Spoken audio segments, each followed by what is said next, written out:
Hallo noch einmal. Heute werden meine Puppen und ich euch beibringen, wie man den Imperativ im Deutschen verwendet. Vergesst nicht, die Untertitel und Anmerkungen anzumachen. Los geht's! Hello again.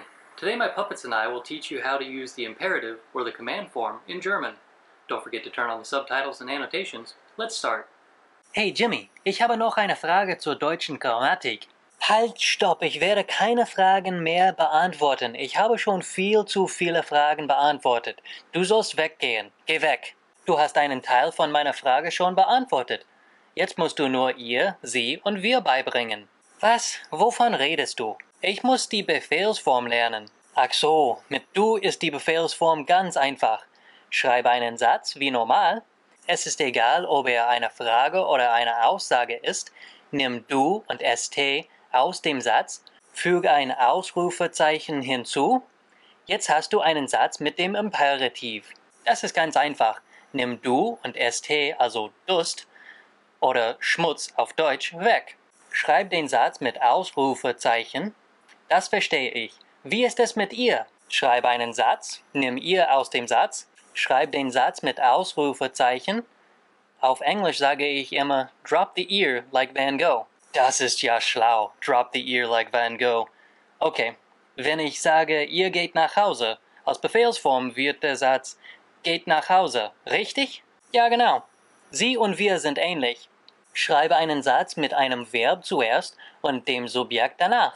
Setze ein Ausrufezeichen am Ende des Satzes. Wenn man eine Frage mit sie oder wir schreibt, kann man einfach das Satzzeichen wechseln und dann hat man die Befehlsform. Zum Beispiel, gehen Sie nach Hause? In der Befehlsform wird gehen Sie nach Hause. Gehen wir nach Hause? In der Befehlsform wird gehen wir nach Hause. Das ist auch ganz einfach. Ich werde das jetzt mit meinen Freunden benutzen. Halt! Es gibt noch ein paar Kleinigkeiten. Sein ist unregelmäßig. Ja, das weiß ich schon. Aber es ist in der Befehlsform wieder anders. Mit du heißt es sei. Zum Beispiel sei nett, sei brav, sei vorsichtig, sei nicht dumm. Mit ihr lautet es wie normal. Zum Beispiel seid nett, seid brav, seid vorsichtig, seid nicht dumm.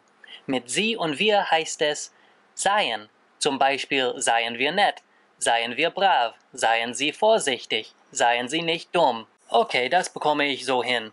Darf ich jetzt gehen? Nein, es gibt noch mehr. Wenn das Verb unregelmäßig ist, kommt es noch zu einem Stammwechsel. Das ergibt Sinn. Zum Beispiel, sprich langsam. Sieh mal, wer da kommt.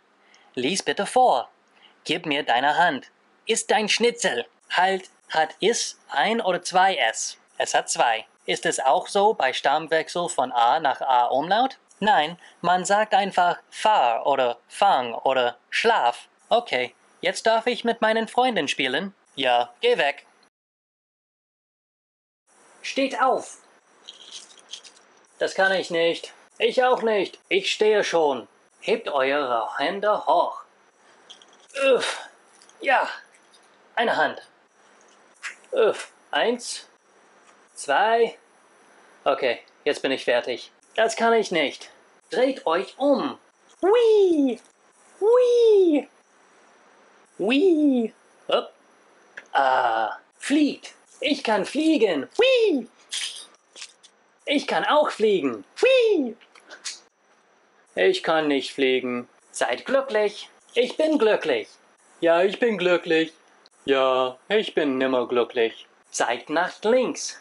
Da, da, da. Zeigt nach rechts. Da, da. Da. Klatschen die Hände. Da, da, da, da, da, da. Hey. Das kann ich nicht. Hört auf. Jetzt werde ich mit meinen Chefs spielen. Stehen Sie auf. Ich stehe schon. Ich kann nicht stehen. Siehst du? Setzen Sie sich. Heben Sie Ihre Hände hoch. Hui. Uff. Drehen Sie sich um. Hui. Wuhu. Fliegen Sie. Ich kann fliegen. Hui. Ich kann auch fliegen. Hui. Seien Sie glücklich. Ich bin glücklich. Ich bin nimmer glücklich. Zeigen Sie nach rechts. Da, da. Klatschen Sie in die Hände.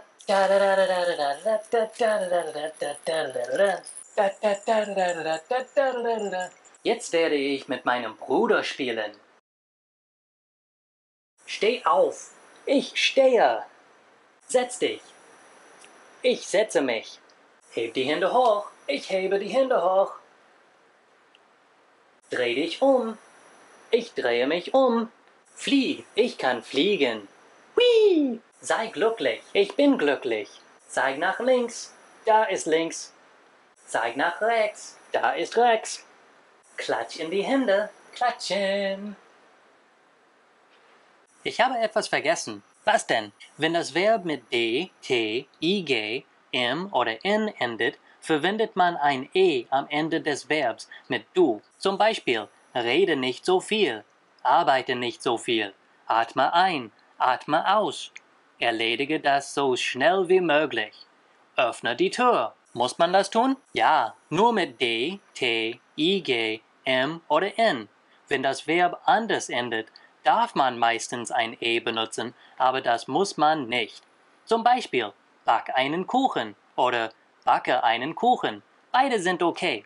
Komm her und komme her. Sind beide korrekt. Soll ich ein E benutzen oder nicht? Benutze ein E nur mit D, T, I, G, M und N. Dann wirst du immer recht haben. Wenn es komisch klingt, ist es wahrscheinlich falsch. Okay, danke fürs Helfen. Ich hoffe, dass euch dieses Video geholfen hat. Danke fürs Zuschauen. Vergesst nicht zu liken, zu kommentieren und zu abonnieren. Bis zum nächsten Mal. Tschüss! I hope that this video helped. Thanks for watching. Don't forget to like, comment, and subscribe. Till next time.